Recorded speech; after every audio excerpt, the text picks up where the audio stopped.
नमस्कार दोस्तों, एक बार फिर से स्वागत है आपका हमारे YouTube चैनल पर। दोस्तों, आपने प्रधानमंत्री का नाम तो सुना ही होगा, लेकिन क्या आप जानते हैं कि दुनिया के कई देशों में जब अचानक राजनीतिक संकट या तख्ता पलट यानी कू हो जाता है तो वहां अंतरिम प्रधानमंत्री बनाए जाते हैं। नेपाल, बांग्लादेश और श्रीलंका जैसे देशों में भी जब तख्ता पलट हुआ तो वहां अंतरिम प्रधानमंत्री का चुनाव किया गया। लेकिन क्या आप ये जानते हैं कि ये अंतरिम प्रधानमंत्री कौन होता है और क्या पावर होती है? अगर नहीं जानते हैं तो आज हम आपको बताएंगे कि प्रधानमंत्री और अंतरिम प्रधानमंत्री में क्या फ़र्क होता है और दोनों का चुनाव कैसे होता है। साथ ये भी बताएंगे कि इन दोनों की पावर में क्या अंतर होता है। लेकिन वीडियो में आगे बढ़ने से पहले चैनल को सब्सक्राइब ज़रूर कर लें ताकि ऐसी ही और रोचक जानकारियाँ आपको मिलती रहें। तो चलिए शुरू करते हैं। पहले ये जान लेते हैं कि प्रधानमंत्री कौन होता है। प्रधानमंत्री किसी भी लोकतांत्रिक देश का प्रमुख नेता होता है जिसका चुनाव जनता द्वारा चुने गए संसद सदस्य यानी सांसद करते हैं।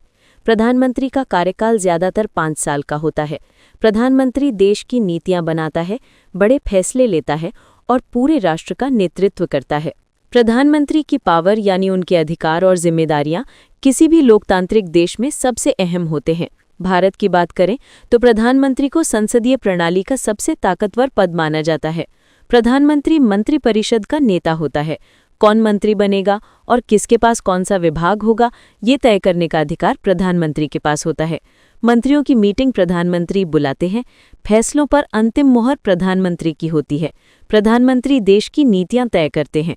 विदेश नीति, आर्थिक नीति और बड़े बड़े सरकारी प्रोजेक्ट उनके नेतृत्व में बनते हैं। राष्ट्रपति प्रधानमंत्री की सलाह पर मंत्रियों की नियुक्ति करते हैं। संसद में भी प्रधानमंत्री ही सरकार का नेता होता है और सरकार की ओर से जवाब देता है। प्रधानमंत्री अंतर्राष्ट्रीय स्तर पर देश का प्रतिनिधित्व करते हैं, विदेश दौरों पर जाते हैं, समझौते करते हैं और रक्षा मामलों में भी उनकी अहम भूमिका होती है।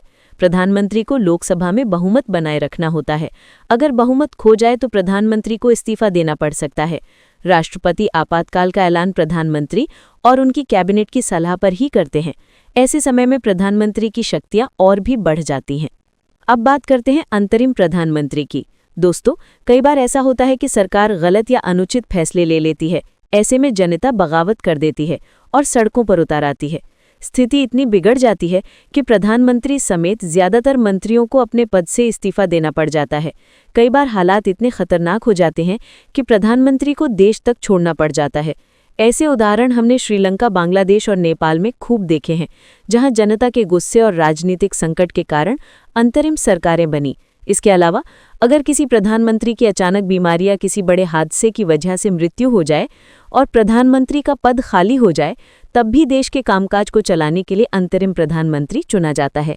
तो ऐसी अवस्था में जिस व्यक्ति के हाथ में देश की बागडोर सौंपी जाती है उसे ही अंतरिम प्रधानमंत्री कहा जाता है। यानी जब जब देश में स्थायी प्रधानमंत्री मौजूद न हो तब तक के लिए जो नेता प्रधानमंत्री की जिम्मेदारी निभाता है उसे हम कहते हैं अंतरिम प्रधानमंत्री।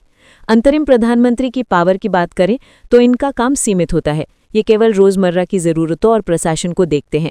लंबे समय तक की नीतियों और बड़े फैसले लेने का अधिकार इन्हें नहीं होता है। इनके कार्यकाल की बात करें तो वो केवल तब तक ही रहता है जब तक लोकतांत्रिक तरीके से नई प्रधानमंत्री का चुनाव नहीं होता है। जैसे ही नई सरकार बनती है या स्थायी प्रधानमंत्री चुना जाता है, इनका कार्यकाल खत्म हो जाता है। अब बात करते हैं प्रधानमंत्री और अंतरिम प्रधानमंत्री में फर्क की। प्रधानमंत्री का कार्यकाल 5 साल या जब तक बहुमत है तब तक होता है, जबकि अंतरिम प्रधानमंत्री कुछ दिनों या महीनों के लिए होता है। प्रधानमंत्री पूरे अधिकार के साथ नीतियां बना सकता है, बड़े फैसले ले सकता है, जबकि अंतरिम प्रधानमंत्री सीमित अधिकार के साथ केवल जरूरी कामकाज देखते हैं। प्रधानमंत्री जनता द्वारा चुनी गई संसद और बहुमत वाली पार्टी तय करती है, जबकि अंतरिम प्रधानमंत्री का चुनाव हालात के हिसाब से राष्ट्रपति या सेना अस्थायी रूप से तय करती है। तो दोस्तों, अब आप समझ गए होंगे कि प्रधानमंत्री और अंतरिम प्रधानमंत्री में कितना बड़ा फर्क होता है। आशा करते हैं कि वीडियो में दी गई जानकारी आपको ज़रूर पसंद आई होगी। जानकारी उपयोगी लगी हो तो इसे शेयर ज़रूर करें। फिर मिलते हैं किसी और नई जानकारी के साथ। तब तक के लिए नमस्कार।